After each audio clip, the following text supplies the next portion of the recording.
ಮೋದಿಗೆ ವಿರೋಧ ಪಕ್ಷವಿಲ್ಲದ ಭಾರತ ಬೇಕು. ಮೋದಿಗೆ ಹೆಂಡತಿ ಇಲ್ಲದ ಜೀವನ ಬೇಕು. ಮೋದಿಗೆ ಬುದ್ಧಿ ಇಲ್ಲದ ಭಕ್ತರು ಬೇಕು ಅಂತ ಮೋದಿ ವಿರುದ್ಧ ವಾಗ್ದಾಳಿ.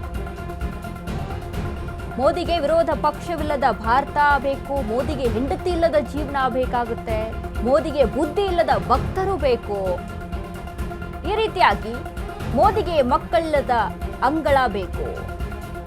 ಮೋದಿಗೆ ಪ್ರಶ್ನೆಗಳೇ ಇಲ್ಲದ ಸಂಸತ್ ಬೇಕು. ಪ್ರಧಾನಿ ಮೋದಿ ಬಗ್ಗೆ ತಂಗಡಿಗಿ ವಿವಾದಾತ್ಮಕ ಹೇಳಿಕೆ.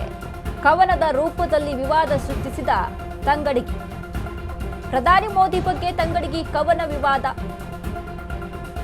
ನಮೋ ವಿರುದ್ಧ ವ್ಯಂಗ್ಯದ ಕವನ. ತಂಗಡಿಗಿ ವ್ಯಂಗ್ಯ. ಮೋದಿ ಅಭಿಮಾನಿಗಳಿಂದ ಟೀಕೆ ಟಿಪ್ಪಣಿಗಳು. ವೈಯಕ್ತಿಕವಾಗಿ ವಾಗ್ದಾಳಿಯನ್ನು ನಡೆಸಿದ್ದಾರೆ.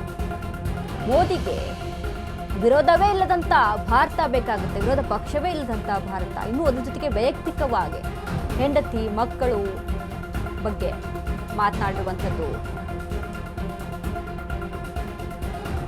ಮೋದಿಗೆ ಪ್ರಶ್ನೆಗಳೇ ಇಲ್ಲದ ಸಂಸತ್ ಬೇಕು ಅನ್ನುವಂತ ಮಾತು.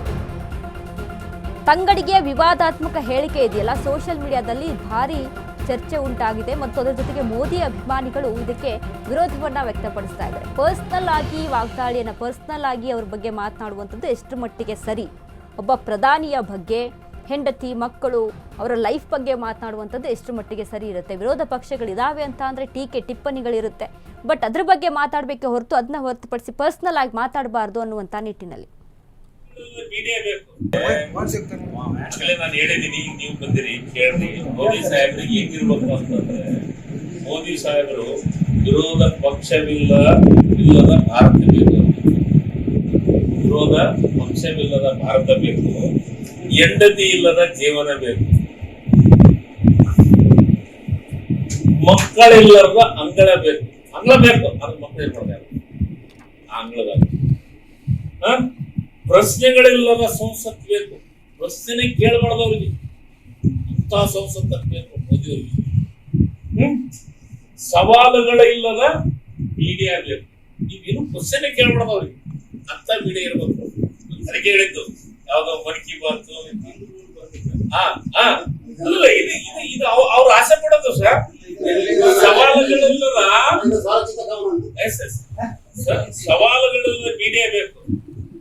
ಅಡಿಕ್ಟ್ ಇಲ್ಲದ ಹಣ ಬೇಕು ಮೋದಿಯವರಿಗೆ. ಯಾವ್ದು ಅಡಿಕ್ಟ್ ಇಲ್ಲ ದುಡ್ಡು ಬೇಕು. ಅದು ಅಡಿಕ್ಟ್ ಆಗಿರ್ಬಾರ್ದು.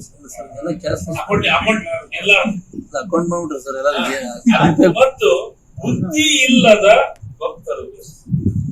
ಬುದ್ಧಿ ತರ ನಡೆಯಂಗಿಲ್ಲ. ನಾನು ಹೇಳಿದ